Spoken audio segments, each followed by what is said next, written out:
I'm Warren Anders with VBN Sports. He's Kyle Bukauskas of SportsNet and Hockey Night in Canada. How you doing, Kyle? Good, Warren. Good to chat with you again. How are you? Really good. You've been busy, I understand, kind of following in the footsteps of what we did way back in the day in Campbell River on radio. Lots of work with charity. You've been doing that yourself with the PPE drives. Tell us a little bit about what's going on with that. Yeah, just lending kind of a small hand here for the last couple of weekends. So the group Conquer COVID-19, which I'm sure you've seen. People post pictures with the T-shirts, what they call the world's most boring T-shirts that simply say Conquer COVID-19 on the front. I mean, Haley Wickenheiser has been out in front of trying to raise awareness with that and gathering donations and other PPE equipment, and also some stuff for women's shelters around Canada as well that are in need. And Ryan Reynolds has been a huge supporter of it too. So it's gotten a lot of traction. And certainly here in Ontario, they've done a bunch of different drives in some of the different cities. And today here, as we talk to you here, Warren, they're doing their third and final one here in Ottawa. So there was some big donations in the morning. Huawei made the donation of 50,000 surgical masks, which was great. And Canadian Tire came through with a whole bunch of different hand sanitizer as well. So, and then just some good, local citizens of Ottawa that have come through with different donations, anything that they can do to help. So it's been,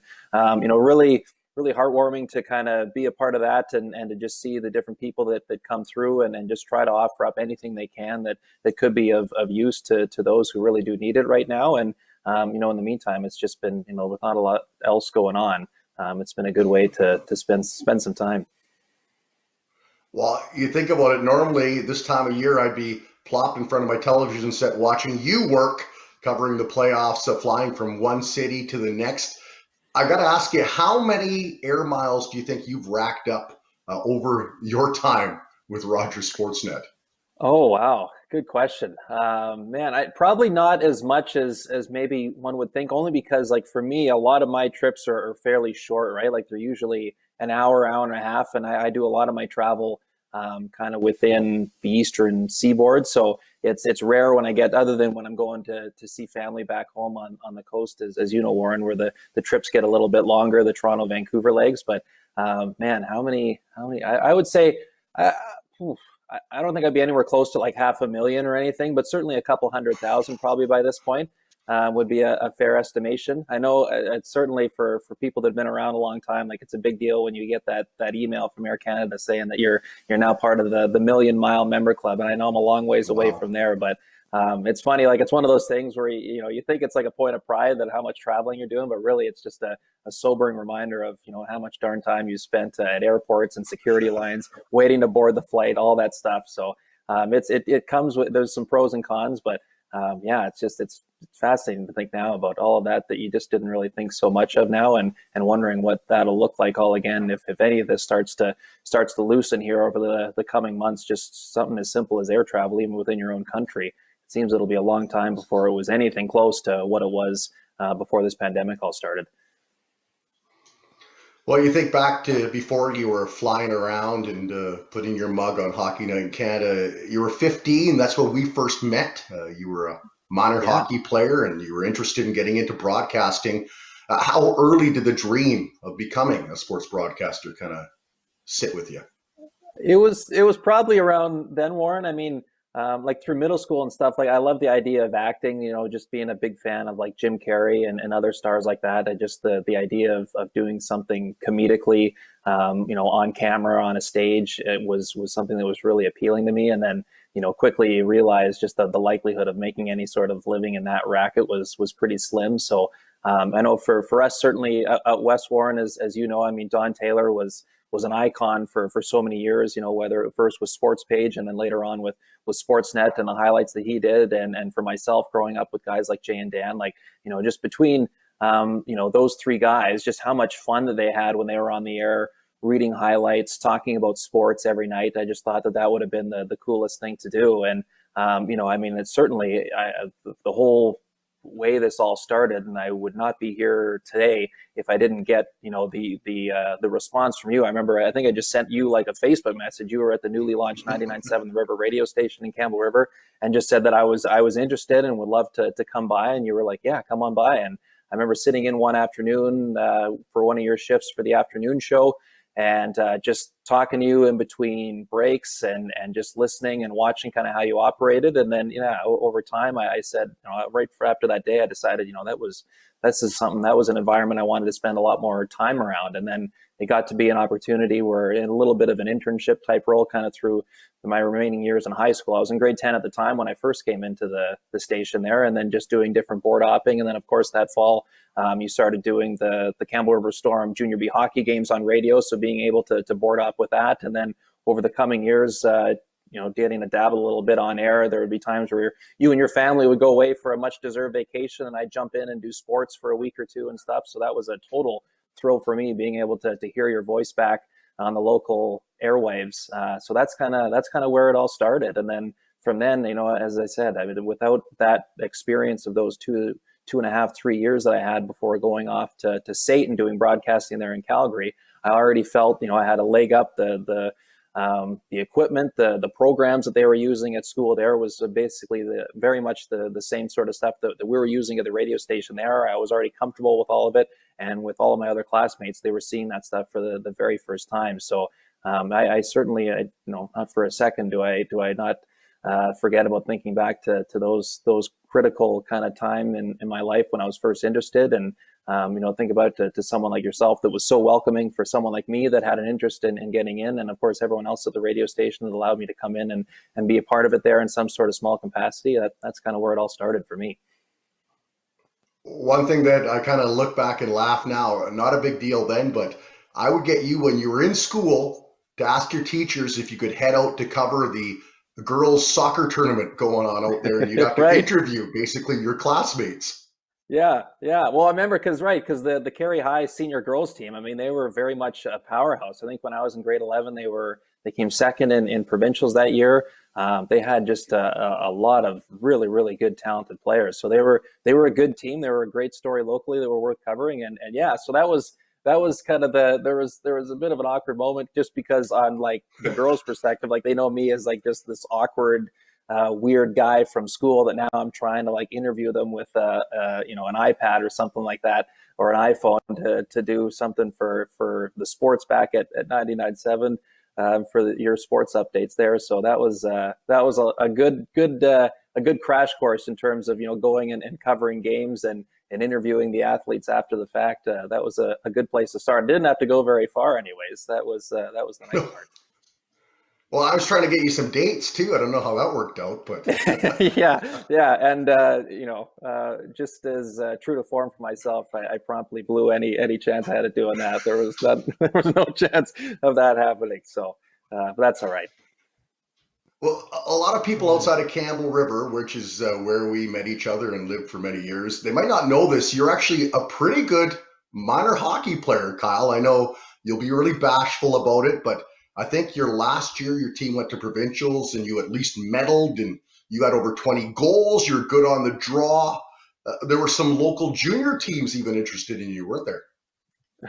Yeah. Well, if there was interest, it was very, very mild. So that would have been, my second year of midget. I mean, growing up though, like my age group, Warren, honestly, like we struggled. Like we really never had any success at all at the rep level. Like we'd go to tournaments and we'd be way in over our heads, and we'd get crushed by teams routinely. Playoffs would roll around, and the better teams like the Nanaimos, the Racket clubs, and Wanda Fuca and all that, like they would knock us away so easily. We didn't have a chance. And so finally, for whatever reason, my second year in midget, things started to click for us. We had a good group. We went over to the Richmond tournament over Christmas and won the AA division there. And that was kind of my real first taste of success in a tournament at that level. And then it kind of carried over into playoffs that year where we wound up, playing Nanaimo in the final, a best of three. They got home ice. We stole game one on the road down there in Nanaimo. Game two was back in Campbell River. I remember like the building was packed. It felt like it was,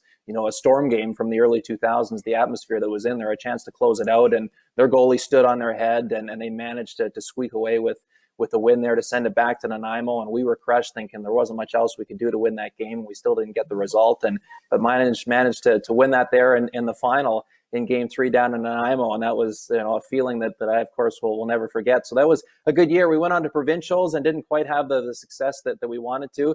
I think we wound up finishing third that year.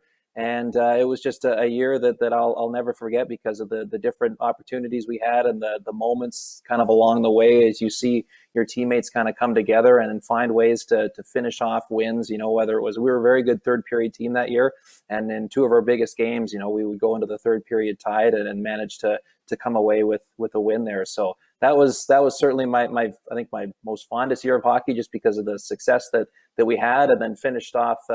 My last year midget, some guys went off to, whether it was the Storm, to move up to junior B or to play major midget down in Nanaimo there. Our team wasn't quite the same and didn't have quite the success, but still very fond memories for myself. And then I talked a little bit with the Comox Valley Glacier Kings. I think I went to a practice or two there, but never got into a game or anything. And so I think they knew what they were doing with after they saw me on the ice a couple of times. They weren't going to call me up for a game, and I was okay with that. I don't know. Maybe it was the fact that I grew up as such a diehard Storm fan, and with that you despise the Glacier Kings. Maybe it just didn't feel quite right for me, but it was neat to kind of see. Give it your all. Yeah, well, no, I don't want to say that, but I think it was neat to see kind of that level, just as a kid playing midget locally, to then get called up to kind of see a junior B practice and how that operated, but never got into a game. But I certainly don't sit here with any regrets now. Well, I share that because it sets up my theory as to why you really decided to go for becoming a broadcaster. You were 17, minor hockey just wrapped up. I dragged you out to our men's ball hockey team, and the league was good.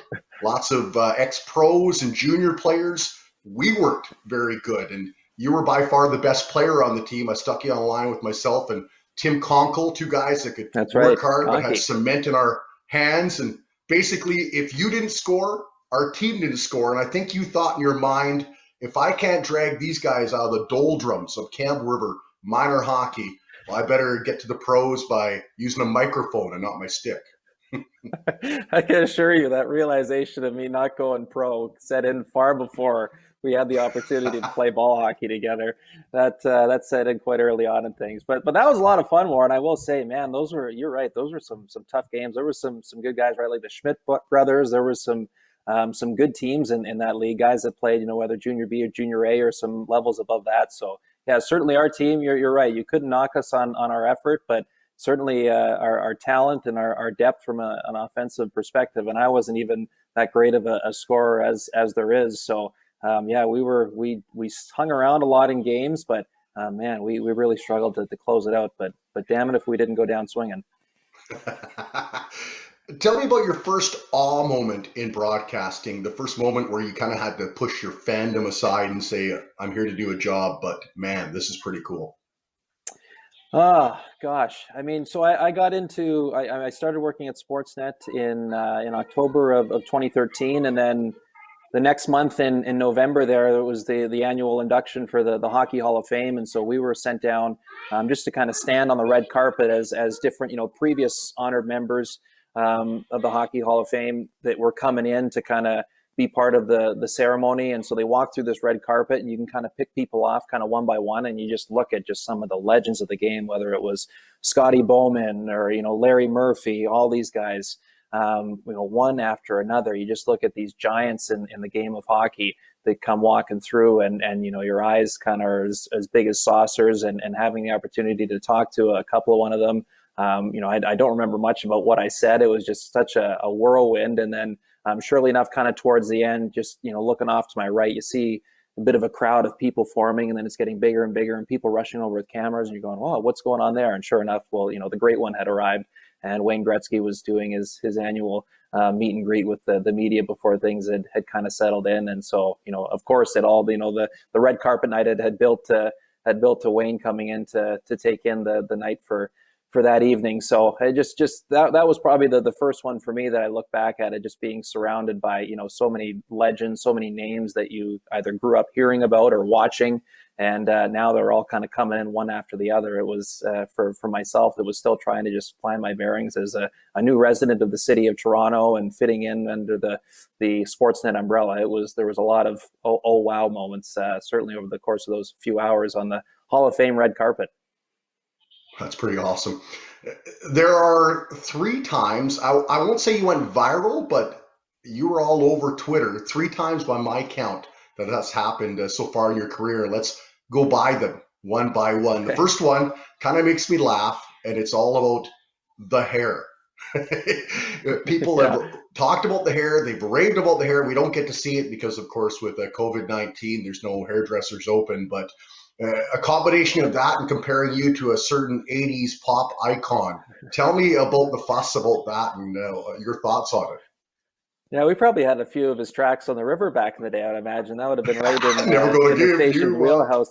Yeah, exactly. So the comparisons of Rick Astley. What's funny, like I mean, gosh, in high school, Warren, like I'd show up there. I never thought twice about what the heck my hair looked like. You'd get up in the morning, you'd shower, you'd dry it with a towel, and however it kind of fell that day, that's how it looked. It was shaggy, it was whatever it was, and I didn't really think much about it. It was underneath my hockey helmet half the time. So why would I bother trying to maintain it in any way, shape, or form? And then as you get older and you're getting into you go through the broadcasting school and you're working on camera for the first time, and then you're like, all right, well, you should at least try to put some effort into it. But again, nobody really thought twice.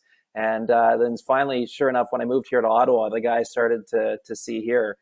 He just completely started to rework it and work his magic on it. So I've been blessed with a very thick head of hair thanks to my mother. So there's a lot to kind of work with from a hairstylist point of view. So he's managed to work it into something that for whatever reason now people like to comment on. I think the first would have been, oh gosh, however many years ago now. I think I was on Tim and Sid and they made some sort of snarky comment about my hair just as they were throwing to me.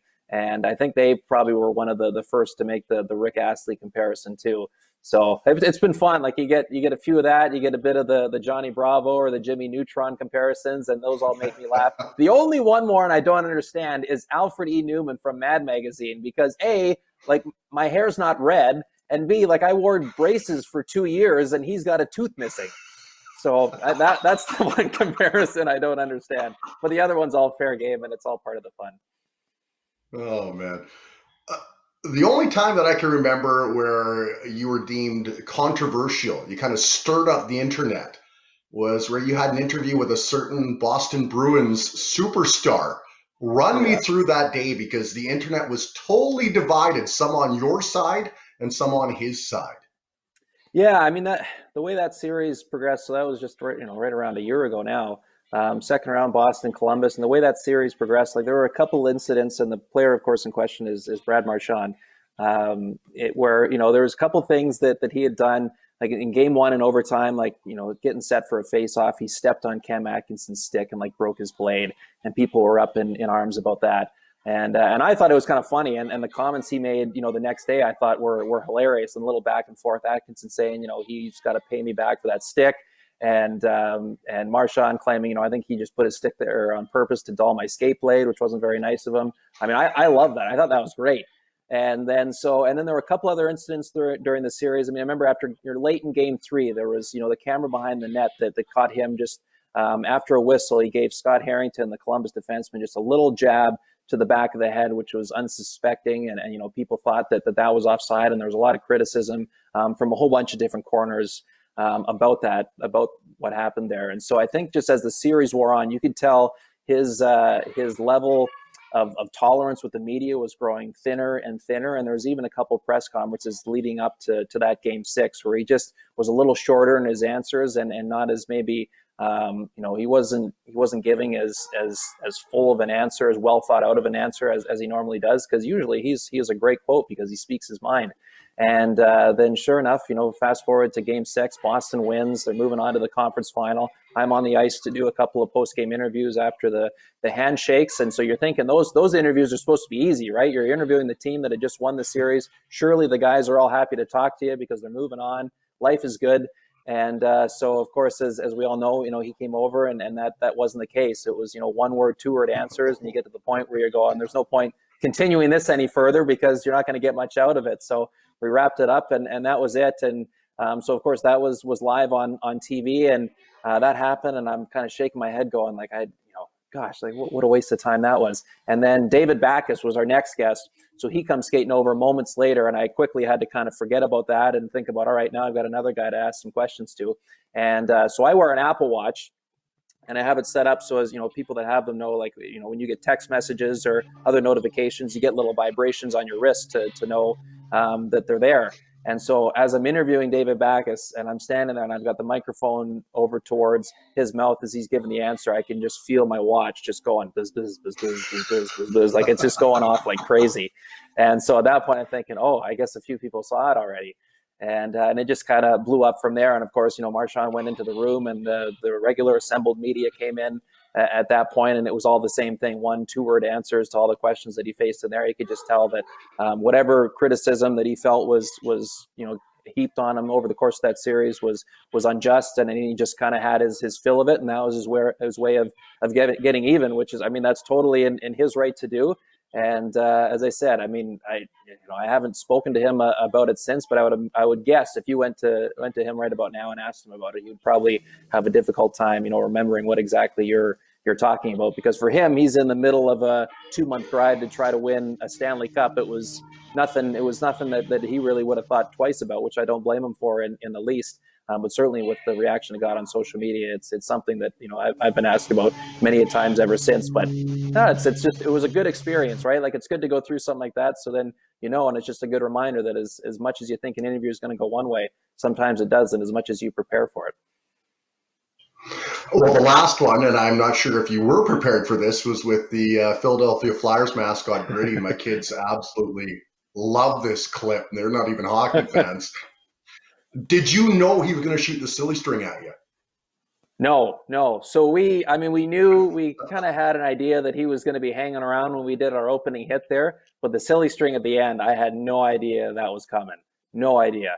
And I don't know if anybody else did. I have my theory that maybe a couple people were in on it, but I had no idea. So my reaction there when he blasted the side of my face with it was an honest reaction of going, I had no idea this was coming. So yeah, that was fun. I mean, what else are you gonna do? I mean, you're in a situation like that where, again, you're on live TV and you've got the most popular mascot in sports is having some fun with you. So you just roll with it. And so, I mean, it got some people laughing, and at the end of the day, that's what it is. It's funny. The one of the biggest things I've learned, Warren, doing this job, certainly in the role of the rinkside host. I mean, you could have what you think is the greatest little nugget of information. You got, some player to reveal something to you that you haven't heard before, and you think you've got something exclusive that, when you pipe in a little 20 seconds on a whistle, that's going to add to what, the color and play-by-play commentators are talking about up in the room, and you think it's all going to flow nicely, and you think, wow, what a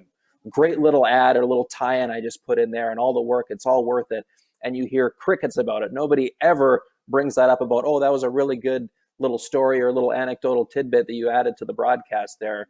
You never hear about it. And then you get blasted in the side of your face with silly string, or you do an opening from the penalty box, or you interview a live pig on TV, and everybody loses their mind.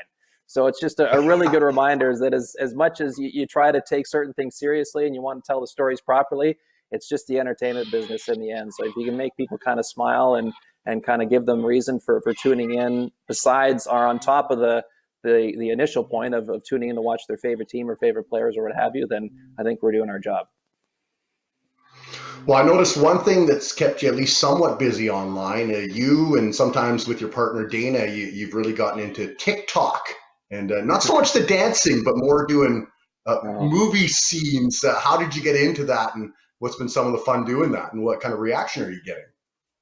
Yeah, it's just been something to do, because like a lot of people, there's a lot of downtime on our hands with not a lot going on. So we've enjoyed, just trying to play around with that and do different things. And that's my favorite ones, like doing kind of the lip dub over different movie or television clips and stuff to try to recreate those scenes. That's what I really like, I really enjoy doing, because like the dancing stuff, I don't have a hope in. So I think initially when I first, kind of heard about TikTok, because I was late to the party on that, I thought it was all kind of the dancing type stuff and sort of videos like that where I'm going, this isn't really my cup of tea. And then I saw Alphonso Davies with Bayern Munich do that, recreate that one opening from Brooklyn Nine-Nine where they got the police lineup singing Backstreet Boys, and he's playing each one, every character. And I thought, oh, I didn't know you could do that on there. So at that point, my interest kind of perked up, because the idea of doing things like that, really interested me, and I thought it would be a fun thing to do. So yeah, it's been good to kind of flex our creative muscle a little bit in that way, and she's been a great partner in that sense. She's been the star of those videos when she's appeared in them. So we're going to have to keep that going in some way. Well, you know what? Hopefully you don't have to make too many more TikTok videos and you can get back to where we love seeing you on the screen covering hockey here, my friend. And stay safe. Yeah, you too, Warren. Thank you very much for having me on. Great chatting with you again. That's Kyle Bukauskas of Hockey Night in Canada and SportsNet. I'm Warren Anders of VBN Sports. Thanks for tuning in.